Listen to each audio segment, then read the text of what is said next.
Assalamualaikum warahmatullahi wabarakatuh.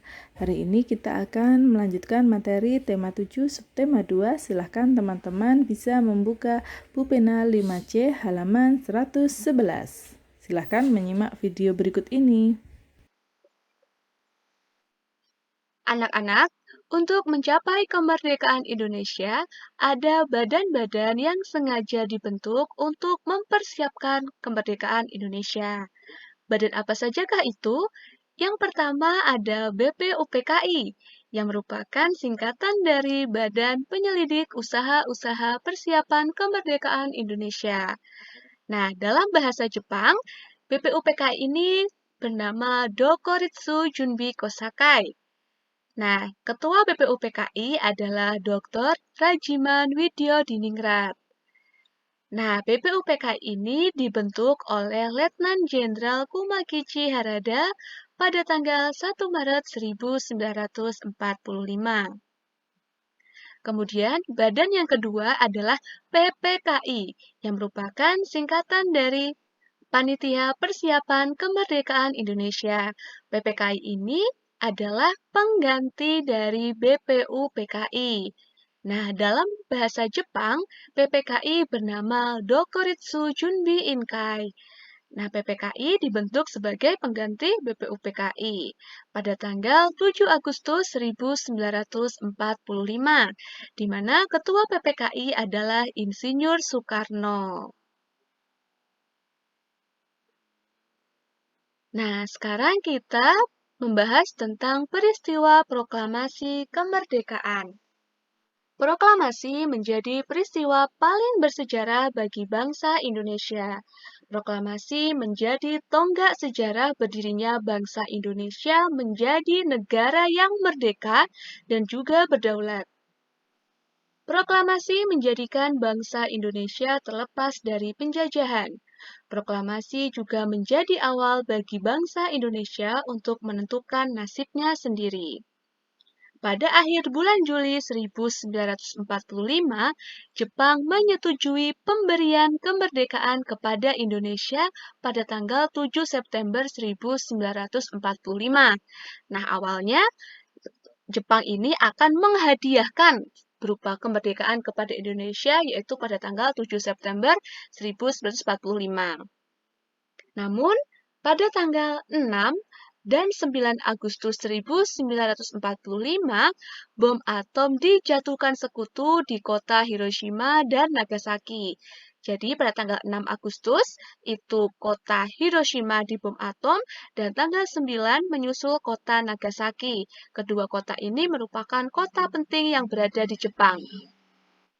Peristiwa itu mendorong diubahnya tanggal pemberian kemerdekaan Indonesia menjadi 24 Agustus 1945. Kemudian, pada tanggal 15 Agustus 1945, karena Jepang benar-benar sudah kalah, jadi Jepang menyerah tanpa syarat kepada sekutu. Akibat menyerahnya Jepang, terjadi kekosongan kekuasaan di Indonesia. Kesempatan inilah yang kemudian dimanfaatkan oleh bangsa Indonesia untuk memproklamasikan kemerdekaan. Anak-anak, coba kalian amati gambar berikut ya. Nah, ini adalah peristiwa proklamasi kemerdekaan Indonesia. Anak-anak, pembacaan teks proklamasi kemerdekaan dilaksanakan pada hari Jumat, tanggal 17 Agustus 1945 di rumah Insinyur Soekarno yang beralamat di Jalan Pegangsaan Timur nomor 56 Jakarta. Sejak pagi telah dilakukan persiapan di rumah Insinyur Soekarno untuk menyambut proklamasi kemerdekaan Indonesia. Banyak tokoh pergerakan nasional beserta rakyat berkumpul di tempat itu. Mereka ingin menyaksikan pembacaan teks proklamasi kemerdekaan Indonesia. Sesuai kesepakatan yang diambil di rumah Laksamana Maida, para tokoh Indonesia menjelang pukul 10.30 waktu Jawa zaman Jepang atau pukul 10 waktu Indonesia Barat telah berdatangan ke rumah Insinyur Soekarno. Mereka hadir untuk menjadi saksi pembacaan teks proklamasi kemerdekaan Indonesia. Acara yang disusun dalam upacara di kediaman Insinyur Soekarno itu antara lain sebagai berikut. Yang pertama adalah pembacaan teks proklamasi kemerdekaan Indonesia. Yang berikutnya adalah pengibaran bendera merah putih, dan yang ketiga sambutan Wali Kota Suwiryo dan Dr. Muwardi. Upacara proklamasi kemerdekaan berlangsung tanpa protokol. Latif Hendraningrat memberi aba-aba siap kepada semua barisan pemuda. Semua yang hadir berdiri tegak dengan sikap sempurna. Suasana menjadi sangat hening. Insinyur Soekarno dan Dr. Andes Muhammad Hatta dipersilahkan maju beberapa langkah dari tempatnya semula. Insinyur Soekarno mendekati mikrofon. Dengan suaranya yang mantap, Insinyur Soekarno didampingi Dr. Andes Muhammad Hatta membacakan teks proklamasi kemerdekaan Indonesia yang telah diketik oleh Sayuti Melik. Berikut ini adalah teks proklamasi yang diketik oleh Sayuti Melik. Proklamasi kami, bangsa Indonesia, dengan ini menyatakan kemerdekaan Indonesia. Hal-hal yang mengenai pemindahan kekuasaan dan lain-lain diselenggarakan dengan cara seksama dan dalam tempo yang sesingkat-singkatnya. Jakarta, 17 Agustus tahun 45. Atas nama bangsa Indonesia, Soekarno-Hatta.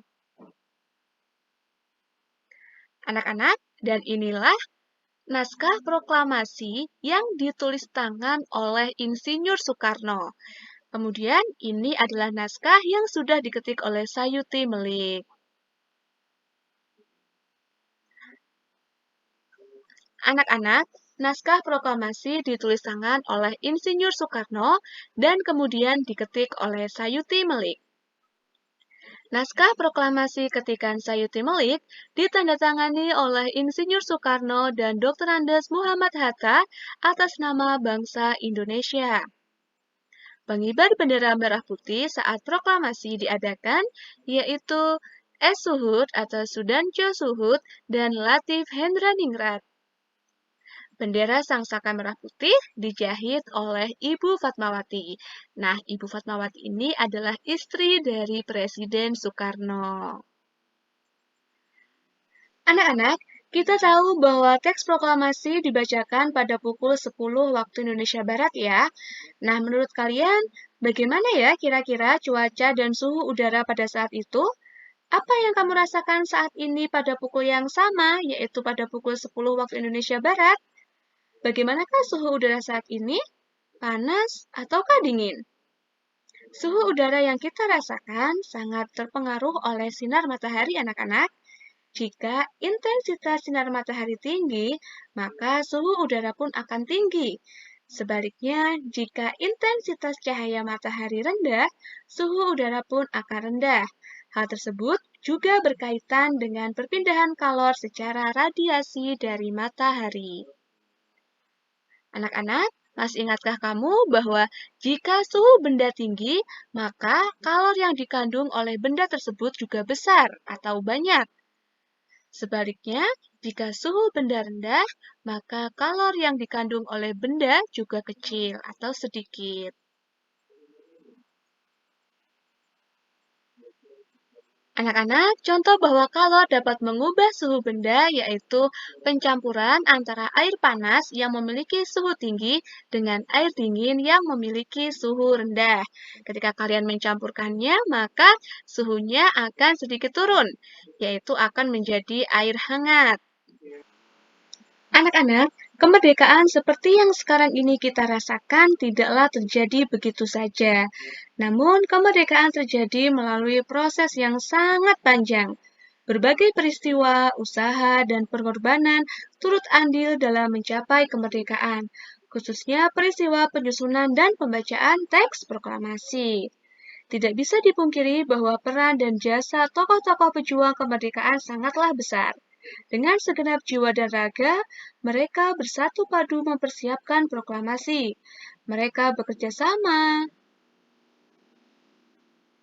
saling bahu-membahu tanpa membedakan golongan. Apakah sebagai generasi penerus bangsa, kamu akan merusak nilai-nilai perjuangan tersebut? Akankah kamu mampu meneruskan perjuangan tersebut? Apa saja yang dapat kamu lakukan untuk meneruskan perjuangan para pahlawan pendahulu? Nah, paling tidak kita harus menerapkan sikap dan perilaku yang mencerminkan nilai-nilai Pancasila. Seperti apa contohnya? Yang pertama yaitu menjalankan ibadah sesuai kepercayaan masing-masing. Yang kedua, berteman tanpa membeda-bedakan.